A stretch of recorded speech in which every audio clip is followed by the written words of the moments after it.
Subscribe చేసుకోవద్దు, దాన్ని చూడండి. ఒక్క సిస్టర్ ఫేస్బుక్ లో పరిచయం అయితేనే 9 మంది బాప్టిస్ట్ తీసుకున్నారు. మీరు ఈ రోజు ఫేస్బుక్ ఎందుకు వాడుతున్నారు, దయచేసి దేవుడి పని చేయండి అని వీడియో పెట్టాను. మీకు అందరికి తెలుసు,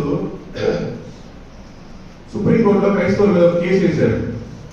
ఏమని వేశారంటే, క్రైస్తవులకు ఎప్పుడు మత ప్రచారాలు చేయకూడదు, అద్భుతాలు చేస్తున్నాడు, మా దేవుడు అది చేస్తాడు, ఇది చేస్తున్నాడు, జనాలను భ్రమ పెట్టి మతంలోకి మారుస్తున్నారు, వీళ్ళని అందరినీ జైలు వేసారని ఆర్డర్ వేసేలాగా వాళ్ళంతా కేసు వేసారని నడుస్తూ ఉంది.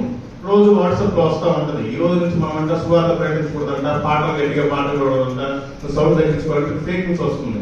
నాకు చిరాకు వచ్చేసి ఒకసారి ఢిల్లీ వెళ్ళిపోయి సుప్రీంకోర్టుకి నేను అనుకున్నా, ప్రార్థన చేసుకున్నాను, ప్రభా నువ్వు శత్రువును కూడా మిత్రులుగా చేస్తానన్నావు కదా, మన మీద ఎవరైతే కేసు చేశారో నాకు ఆయన తోటి పరిచయం కావాలి. మన తరపున ఎవరైతే వాదిస్తున్నారో క్రైస్తవ తరపున వాళ్ళతో నాకు వద్దు, ఎవరైతే మన మీద చేశారో ఆయన తోటి నాకు పరిచయం కావాలని ప్రార్థన చేసుకున్నాను.